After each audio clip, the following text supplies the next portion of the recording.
Hey everyone, so this week we are going to be moving on through the book and we are going to be now looking at our next section of the class, which is one of the biggest sections, and it's nonverbal communication. So as we dive in, first you need to know that nonverbal communication is massive. It's actually 93% of communication, and everything we talk about is going to go under this 93% umbrella of communication.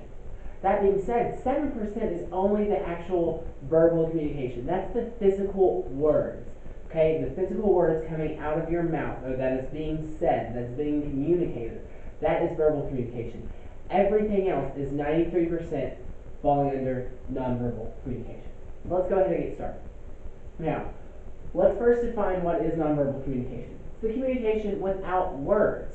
Okay, so you can communicate, and this is everything we're going to go over, by space, gestures, facial expression, touch, nonverbal vocal variation, as well as many other types. So let's keep going. Now, first let's look at body communication. This is kinesics.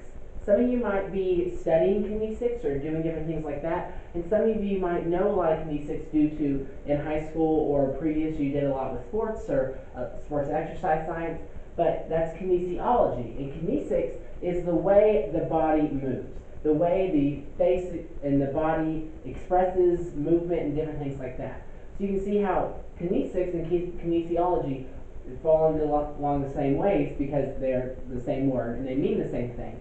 But we study kinesics in a similar but different way than people who are training for like special sports and exercise science type fields. Okay? Now, emblems. This is going to be anything from like a thumbs up. Okay? Like, are you doing okay? Meaning, yeah, I'm good. Or, nope, not good. Okay? Another emblem would be like a high five, like Barney Stinson. Okay? We could also do illustrator, and that's when we're saying like, oh, it was a big woman, you know? And then we could also do effective display. This is where we're like, oh, hug. Okay?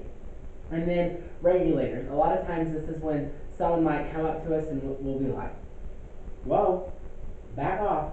Or another regulator would be someone comes up to us and we're not wanting to talk to them, and they're right here, so we do this. Meaning we're giving them the cold shoulder. The way our body is formatting is we are covering them up, and we are saying, no, not going to talk to you, okay? And then adapters. This is just how our body adapts. Okay, so if someone does something to you, it's the way you react and the way your body is controlling you to react. So an example of that would be if someone jumps out and goes, boom, your body might go, or your body even might go to punch him, right? But depending on how your body reacts, that's an adapter because you're adapting to the situation using kinesics. Now, as we go through, we're going to learn that a lot of your time, especially in this class, and a lot of time giving speeches, your body movement is important, so is your facial expression. So your facial expression communicates a lot. And we're not even talking about the eyes, because we're going to talk about that just a little bit later on. But your facial expression, you're smiling, you're frowning, you're down, or whatever, it tells a lot about it. There's a word called masking, and I don't know if you've heard of this word before, but basically it's saying to wear a mask. So when you wear a mask, what happens is that people can't really see your true face. They see whatever you're wanting them to see. Just like at Halloween when people wear masks. This being said, a lot of us have masked a lot. So if you are really excited and you think that you're going to get this job promotion, or you, let's just say the job promotion first, but you don't get it and your best friend gets it, you're kind of devastated inside, but on the outside you're going, but inside you're saying, no, why? Another one would be if you are just being broken up with and you're like, oh, well, yeah, okay, I see why this is good, but inside you're like, why? Okay? Or another time is when someone says something, you can be really mad and you're trying to mask it with happiness. A lot of times we try to mask with happiness because our society, our culture, our community around us says that happiness is something that everyone wants to be a part of. And no one wants to be around a negative Nancy. So we mask a lot of times with happiness. But we were always told, okay, sometimes let it go. And then we're like, whoa! And they're like, okay, not that far. But masking, it could even be if we're happy and someone else around us is mad, so then we're like, yeah, I'm mad too. Your facial expression is showing what it is. Even if you're saying, I'm mad, then it's going to be showing then whatever your facial expression is showing. Just like if you're really upset and you're saying, no, I'm fine. Men, we all know what that means, right? That they're not fine. Okay? So that's masking. Your facial expression tells you a lot, and masking is when you're doing a different facial expression than what's going on inside of your mind. Okay?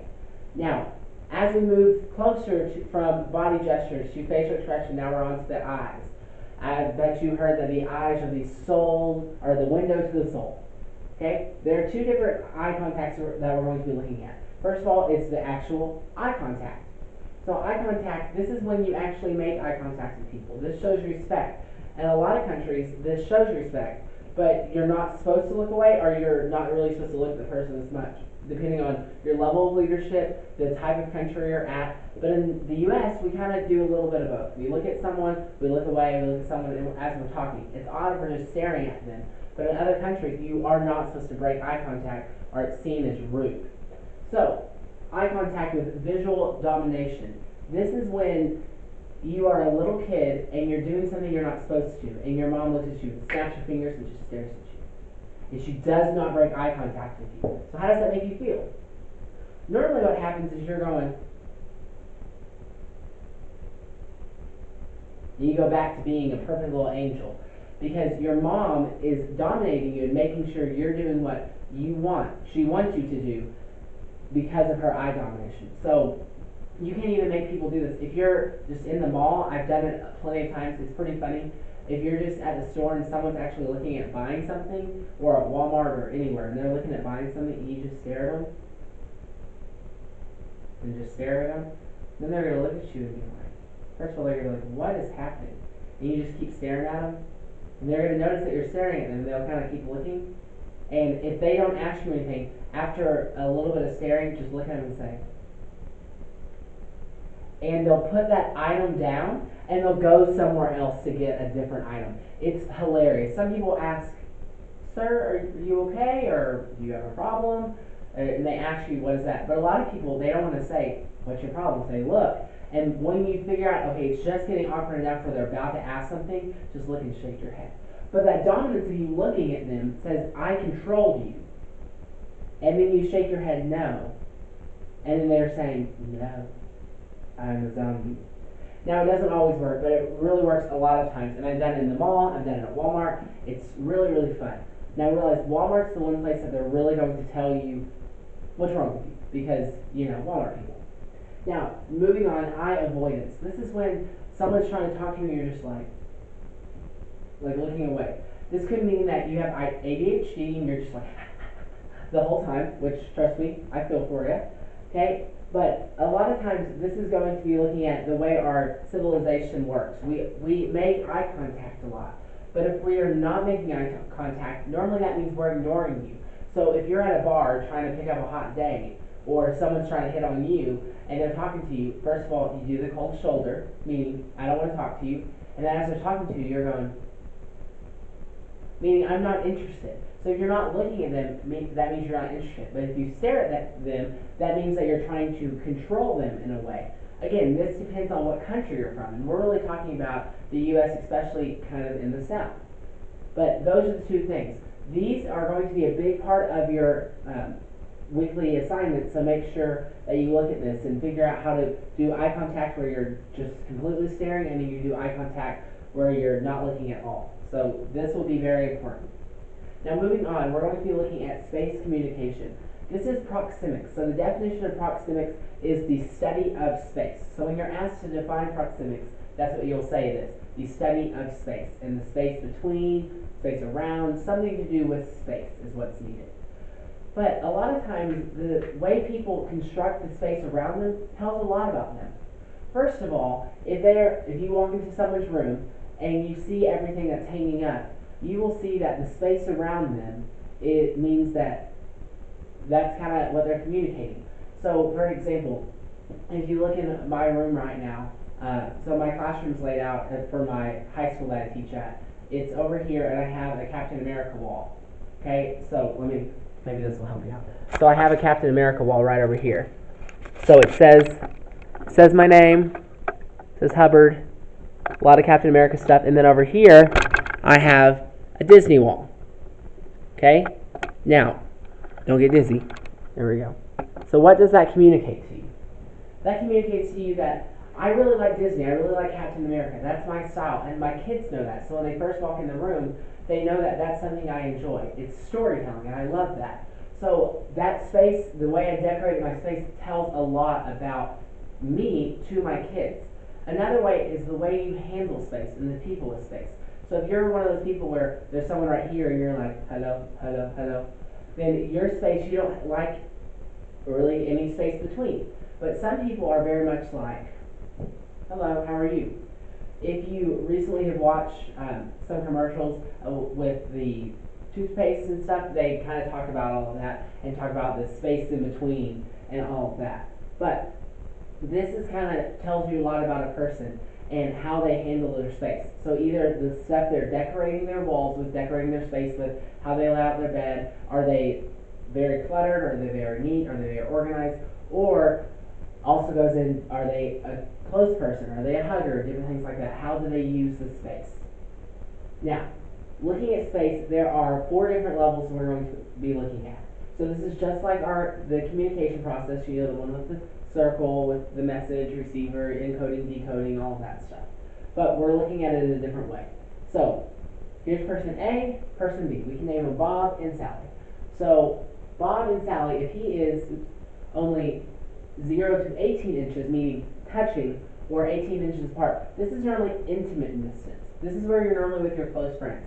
Strangers normally do not get into this distance, and close friends, super close friends, normally get into this distance. Now, personal distance, this is where it's kind of a little closer.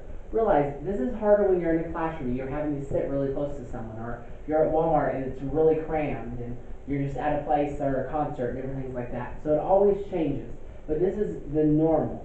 So personal distance, this is where a lot of your friends fit in.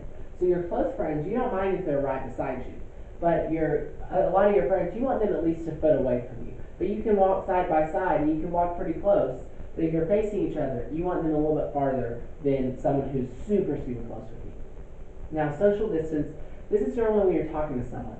Sometimes social distance ends in here, but if you're first meeting someone and once you're done and you're going to be talking to them again, more than likely you are most comfortable at around 4 feet. Okay? Again, this is harder because nowadays when you're in school and when you're in class, you're going to be in a room. It's hard to be 4 feet within a room. But if you had open space, you're normally going to talk to someone 4 feet, and that's pretty close. So realize 4 feet is from here is about 4 feet. Okay, so that's not too far away from each other. Okay, of the end of each person is 4 feet. Now, public distance is 12 to 25 feet. This is plus. This is people you don't know. These are people that you might see, but you would more likely rather pass them. If you have the opportunity of getting right close to them or just staying away from them, most people would pick to be at least 12 feet away from them. This is complete strangers. So when you kind of know a person, you're first meeting them, you're at a party, you're talking to them, and you have unlimited space you want, you would fit under this. When you kind of get to know someone a little bit more and they become one of your good friends, they come in this, and when they become your significant other, your best friend, whoever like that, they become in the intimate distance. Okay, this will also be part of your activity. Now, looking at space communication, there are different places. So the territories, you can go into the primary territory. This is like your room. So with your room, this is your space. When someone walks in, they know this is your space. How you decorate it is according to you. Secondary territory would be like your seat at school. So when you walk into a classroom, a lot of times there's not assigned seats, but there is assigned seats in a way. This being said, that is your seat for the time. When you're sitting there, that is yours. But when you stand up and you walk out, the next time there's a class in there, a lot of times it's not going to be yours at a college setting, so it's going to be someone else's. So it's your secondary territory. Whereas your room, it does not change. It might change by year, but more than likely your room is going to be your room for a longer period of time. And then a public territory would be something like you're in a booth. It's yours, and then you're going to leave, and more than likely you're not going to sit at that booth until you come back to that restaurant or something like that. But it's really up for grabs. Whereas the second territory, that's your spot. You come into your classroom, you have a spot. You know it's yours. But when you leave, it becomes someone else's. But you know the next class period, that's your spot. Whereas the booth, that's your spot for now. But if you leave and all of a sudden come back and it's taken, you're not going to be like, oh, that's my spot in the classroom. I sit here every single class I come in here. You're going to go, oh, my booth is taken. Okay? Now, with these territories, we have something called markers. So we have three different forms of markers. And first is a central marker. This is when you're going to sit down and you're going to put your water bottle here, or you're going to put a sweater there saying, this is my space at the table. No one crosses. So when you walk into the classroom, next time look at it. See what the markers are. But when you sit down, someone might put a water bottle there, and someone might put a sweater over here, or some of their books. And people know that from there to there, that's that person's space. So they're marking their territory, just like a dog. And then a boundary marker would be like a fence. So at your house, you have boundary markers. And you're going to have a fence saying, this is my yard. And that boundary marker does not move, whereas the central marker can easily move. The boundary marker is saying, this is my space, and that's your space. And it's clearly making the difference from it. So it's more so permanent. It can easily be taken down, yes, but it's more so permanent than the central marker as the sweater. Whereas if we need to cram more people in, you can easily scoot your sweater a little bit over. But the fence, you can't just push a fence over unless you're like Hulk, but more than likely he's going to break it. And then finally we have the ear marker. This is your name. So if there's a bunch of cups out there and you look and your name's on one, that's your cup, that's your territory. Okay, this could be marking a spot in the book, or this could be when you sign up on the board for something in a classroom, you're marking your area or you're marking your chapter or different things like that. That's earmarking. You're putting your name on something. Now, moving on to one of the biggest forms that most people do not see is nonverbal communication. And this is artificial communication. This goes back into decorating your space. How you decorate it communicates a lot. Well, that's part of it, so decoration of space. But it's also how you decorate yourself. So if someone is wearing a shirt that says OPSU, or it says Texas A&M, or OU, or something like that, you know that they're supporting that university. But if someone is wearing something, they have the big turquoise necklace, and kind of, it's a woman who has a big turquoise necklace, kind of the bigger hair, very blingy belt buckle. A lot of times we're going to know that they're from the South, because that's really a Southern thing to do. If you go in the North, or it's more like of an equestrian type thing to do as well. But you go to New York, you're not going to see that a lot. You're going to see more of the diamonds and the crystals. But here, turquoise is very big. And you can tell the women who have the big hair, and that's a Southern style. So the clothing is communicating that. If they're wearing a jewelry, such as I wear a wedding band, what does that communicate? That I'm married. So this little wedding band, I haven't said to anybody that I'm married. I just walk around with my wedding band, and they're going to be like, oh, he's taken. He has a wedding band. Okay? And the color choice tells a lot. I love looking into colors. So when I look at Disney movies or Marvel and different things like that, which they're the same, but when I look into that, one of the biggest things I look at is color. And one of my biggest findings is in Disney, lime green equals evil. But color tells a lot, so I always love to look at that. Like green means either Mother Nature or envy. Red means either blood or love, which hence why they go together. So blue a lot of times means calm. A lot of times it can mean sorrow. Yellow means energetic, energy, bright, different things like that. So color communicates a lot. Hence why we wear black to funerals. Now realize, at weddings we wear white, because white communicates purity. But in other cultures, they wear colors such as red, because that color communicates more to them, and white communicates a different item to them. Again, you always have to look at the culture around you. How are they going to be doing things? Then we're going to go into touch communication. We already talked about this when we talked about body communication, but if you are trying to avoid someone touching you, that's telling you that you're trying to ignore them, or you don't want any part of that if they're trying to hug you or different things like that. It could be because your space communication, as we discussed earlier, you're not a hugger. It could be playfulness. That tells a lot as well. How are people playing with you? Kids communicate a lot through touch communication. So you can learn a lot how kids are interacting with each other by the way they're playing, by the way they're touching each other. Okay? And then there's paralanguage. A lot of times this goes with your verbal communication, but pitch. So pitch is, are you talking really loud like this? Are you talking really low like this? That's your pitch.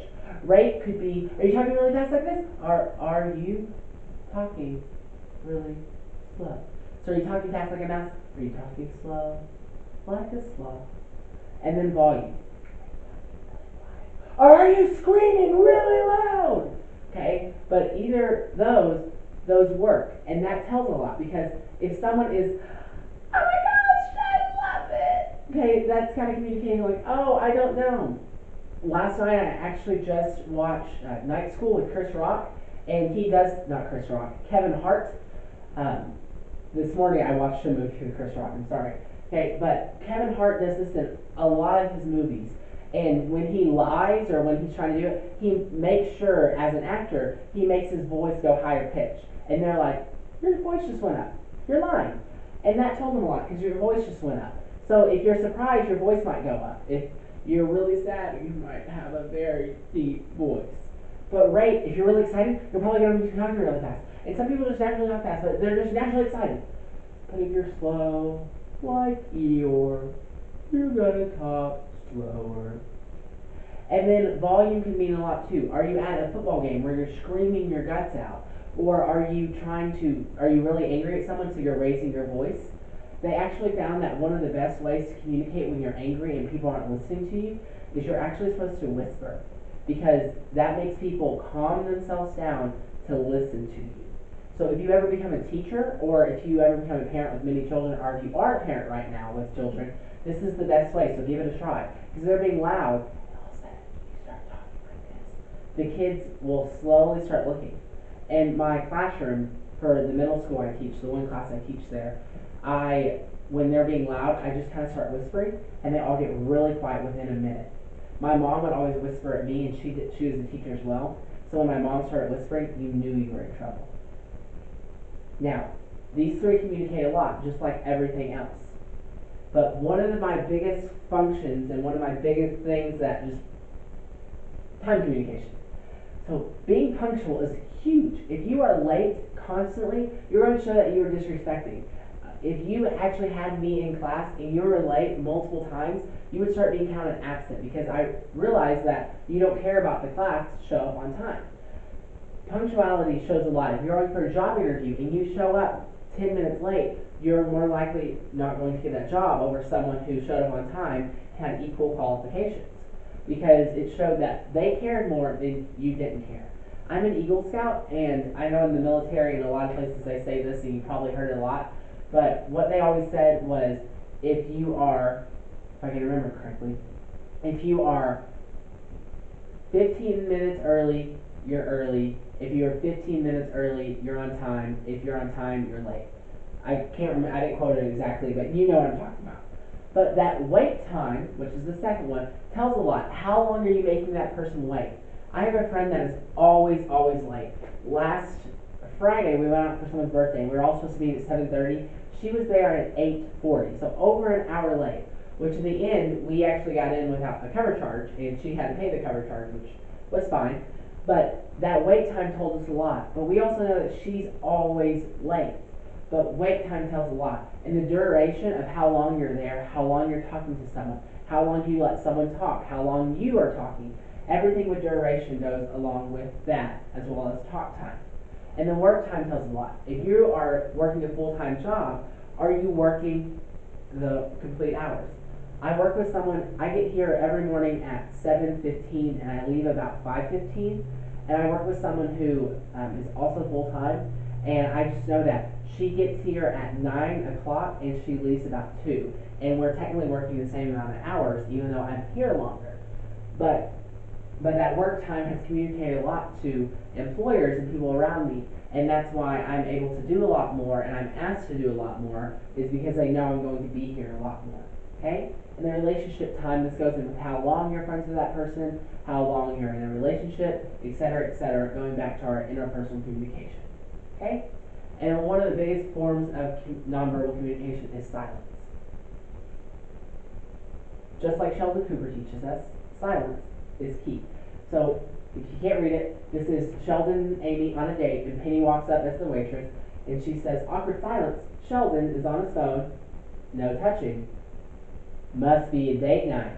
Okay, so silence is key. Silence can communicate a lot. Silence can tell you if you are upset with someone. So a lot of times if they're not talking to you, that communicates a lot. It might be that they're upset, it might be that they're hurt, it might be that they're just tired, different things like that.